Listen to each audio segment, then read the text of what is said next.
From Television City in Hollywood,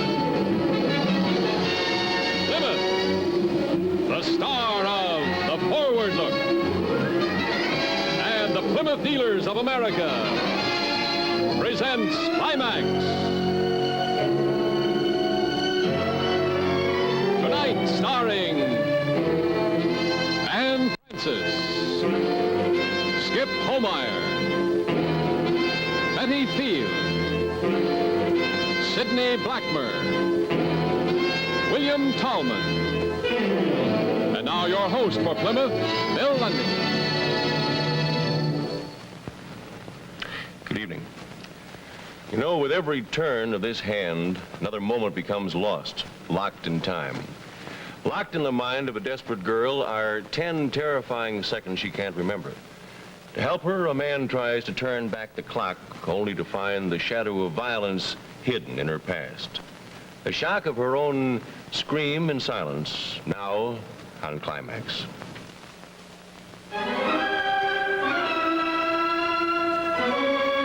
Scream in Silence. Directed by Paul Nichol. Produced by Edgar Peterson.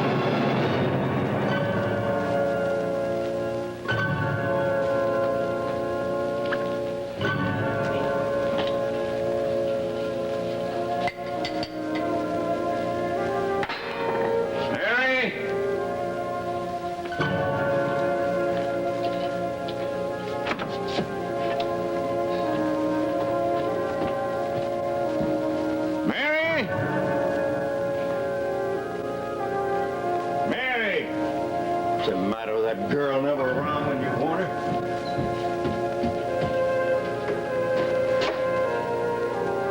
Mary!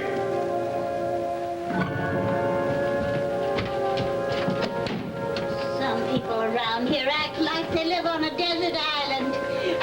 You're a little late, Doctor. You better hurry to the hospital and be found. Thanks, Mr. Mahaffey. I'm just leaving. Hello, Mary. Hello, Doctor.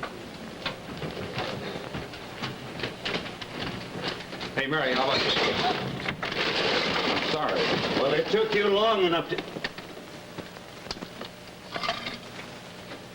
I'm sorry, it broke. You ever do anything right, Mary? Where's the other bottle? Callie said you shouldn't drink so much beer. Only gave you one, huh? Well, you get right back down there and... What are you staring at? Mary, let me give you a hand. She dropped them, she can pick them up herself. Well, where I come from, Mr. Bellison, we do it differently. Where you come from, where is that, a prison hospital? Now get this, Dr. Butinsky. When I say keep away from my daughter, I mean it. No, please.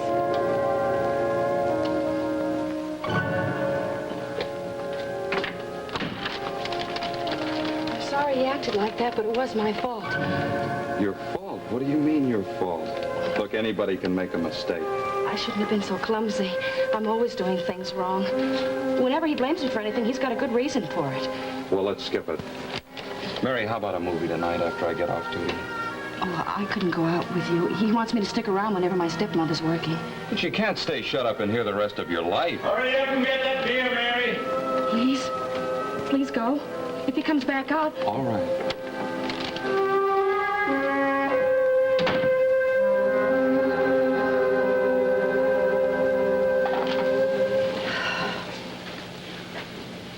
Tired, Callie? I'll survive. It's more to life than just surviving. I keep trying to tell you that.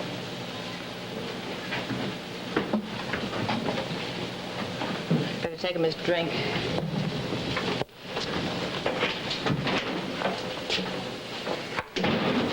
Evening, Mr. Bellison. Evening.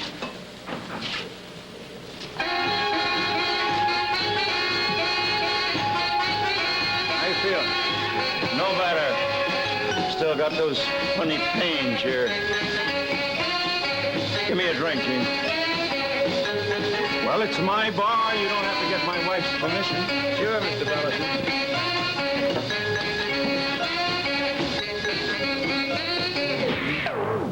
What'd you do that for? for? You know I don't like loud music in here, Kelly.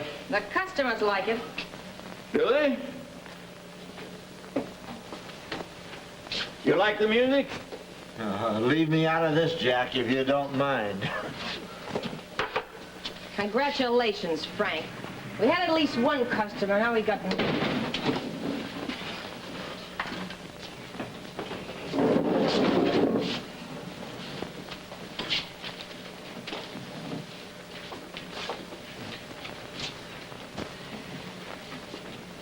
I didn't intend to make a federal case out of the music, Callie. That bartender you hired gets under my skin. Ought to get rid of him. Why? So we can get someone who has a little respect for the owner. So that's what's eating you. You didn't bow from the waist when you strolled in tonight. He cheapens the place. He's got no class. It ain't Gene's fault the bar's run down, it's yours. When did you ever do any work around here to keep me from going to seed? Can I help it if I'm a sick man? You're sick, all right. Just sick enough to sit around the house from morning to night drinking beer. While I'm on my feet working 14 hours a day down here. Well, why don't you let Mary help you? She could wait on tables. Yeah, we tried that, remember? Some customer smiled at her crooked and she went rushing out of here in tears. I sure hit the jackpot when I married you. 2 years supporting you and that mixed-up kid of yours that can't even get a job. Oh, Kelly. You're tired. What do you say we close up early, get an extra hour's sleep, huh? You think that'll make up for 2 years of no rest? All right, Kelly, all right. I'll wait up for you at home.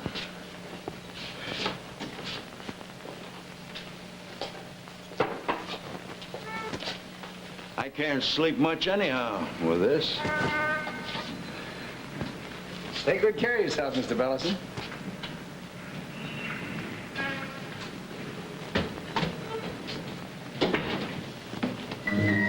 Pretty rough, huh? I don't know what I'm gonna Maybe I could tell you. do. Okay.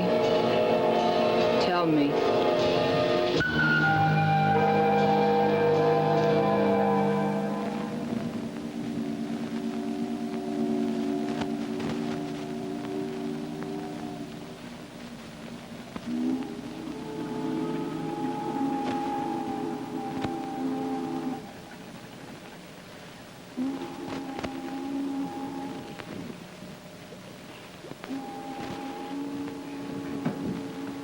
Hello, Mary.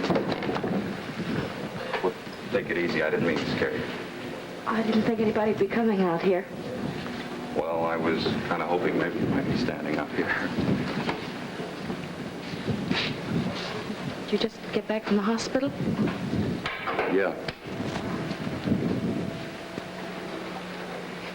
Well, I guess I better go in. Mary, you have to run away every time I want to talk to you. No. Now, why aren't you asleep? Don't you know it's pretty late? I couldn't sleep. Is anything wrong? No, I didn't say that. Well, something must be bothering you. If you talked about it, it'd help. Well, that won't change anything. It's my fault I can't keep a job, and talking about it isn't going to make it any better. Is that what's keeping you awake? Did you lose your job? Yesterday. Well, that's no tragedy. I mean, sooner or later, it happens to almost everybody. 3 times in 3 months. Callie says I couldn't even mail a letter and do it right. What, just like dropping the beer today was your fault according to your father? Look, Mary, nobody's wrong all the time. I am. Is that something else your stepmother told you? No, it was true before Callie came along. All my life, I guess. I just didn't know about it until... Until what? Nothing. Mary. Sit down, please.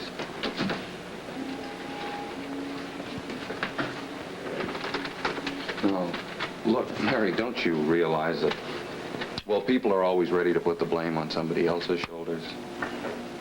Nobody had to convince me I killed my mother. She'd be alive today if it weren't for me. I could have come straight home from school. I didn't have to stop for that soda. Nobody made me do it. Well, what does coming home from school have to do with it? She was on the kitchen floor when I got there. The police had opened the windows. You could hardly smell the gas anymore. My father says if I'd gotten home on time, I could have kept her from doing it. Mary, how long ago was this? I was 14. I was old enough to know better. Well, didn't your father ever tell you the truth? My mother was dead and I'd broken his heart. That was the truth. Mary, that's a lie. No? Even if he still believes it, it's a lie. Now, look, maybe I can talk to him and help him to see that. Talk to him? Well, why not? Because that won't change anything. What I've done, I have to pay for.